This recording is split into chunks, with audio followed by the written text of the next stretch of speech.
Pero marami pa rin siyang kailangan treatment na haharapin. And then, masaya ako na nakita ko siya, nakausap ko, nakayakap ko. And kung paano kami dati. Sabi ba niya na uwi siya ng Pasko? Wala naman siya nabanggit. Parang matagal, medyo mahirap pa yung sitwasyon niya. Kasi may balitang babalik na siya ng Manila. Ay, baka hindi po sa akin dapat ang galing yun kung ano. Pero kung ibang tawag niya sa'yo, parang panganay niya. Ano na reaction mo about that? Natutuwa po ako kasi magka-birthday po kami ni Bimbi. Okay. Kaya, lagi niyang naaalala pag birthday ko. Tapos, natuwa ako na hanggang ngayon, ako pa rin yung panganay niya. Kim, pakilinaw lang kasi na-issue na naman kayo ni Sia na break na raw. Kasi nga, Yes. solo kasi kumakain. Tapos Ayun talaga. nagsusolo travel ka. Baka nalilinlang lang tayo. Pero ano, okay naman kay Nancy. Very strong. Okay naman kami, opo. Ano yung secret sa isang okay na relationship? Masaya sa showbiz kasi marami syempre yung Oo, mga mapangin lang ang showbiz. Pero, ay, maayos naman, masaya naman ko. okay na. Salamat. Ako last na lang, Kim, saan yung bagong investment mo na ba? Sa Tagaytay ba yun sa Basco? Sa Tagaytay po. Kim, anong feeling, no? Kasi, tanong lang ako, dun sa ibang bansa, no, kinakagatang din na pinapanood sa Prime Video, what is your reaction on that?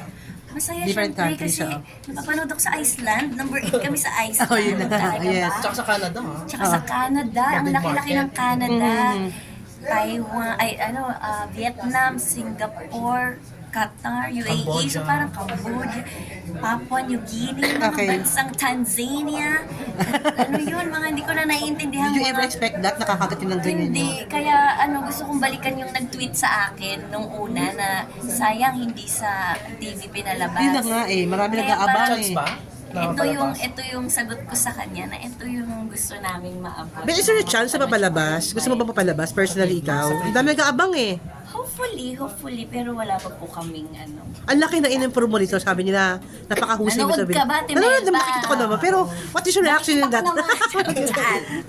Sa Ryan, ano lang reaction mo, no? Kasi yung improvement mo as an actress, ito talagang 360 degrees ang in-improve mo.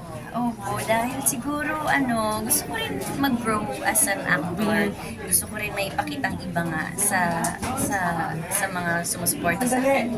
Sa press con proper kasi before, nabanggit mo na parang may fear ka nung unang tanggapin to. Kasi yung mga reaction ng mga fans. Po bago ako umuo talaga dito. Oo, and now nakahinga ka na ng maluwag kasi. Oo naman. And then, masaya naman ako na natatanggap naming suporta, natatanggap ng yung mga nababasa naming na galit, nagigigil sila. So parang, yes, nagawa ko yung nagawa ko siya. Ganun. So parang nakakaiyak lang unang-una talagang unang araw. Yun. Pero Kim, kasi dito puri-puri ka, pero may mga inang viewers na hindi nagugustuhan yung performance ng ibang cast members nila. Ano masasabi mo dun sa mga nagko-komento ng gano'n? Ayun nga, about sa mga ganyan, criticism, may mga constructive criticism naman na pwede natin i-entertain. At meron din namang wala lang ding magawa. So, depende na lang talaga yun sa pag-handle natin. O kinomfort mo ba yung particular? Hindi lang, Ano message mo na lang sa kanya? hindi lang sa lang kasi tanong lang ako sa'yo na, about Chris kasi wala ako kanina nalito ko ng content. Ano lang reaction mo nakita mo na okay na talaga siya ngayon? Hindi siya super okay ha. May Oo. pa rin, Nag-improve lang naghihirapan malaki. siya. Pero, ipag-pray natin na sobra siyang maging okay na. And then, hopefully, bumalik na yun natin yung lakas. And then, yun. And she's happy right now, no? Na si kay Sir Mark. Anong feeling mo na naman sa'yo na ngayon si Miss Chris? Finally, she's okay na with her personal life. Masaya ako na nakausap ko siya at nakita ko siya. And then, yung well-being niya ngayon. Yun. Thank you, congratulations. Thank you. Ay, congrats, Mars, ha? Congratulations. Thank you ha. Parang hindi ka pa nanood. Dati Melba. 149 lang mahal pa ang cast. Grabe.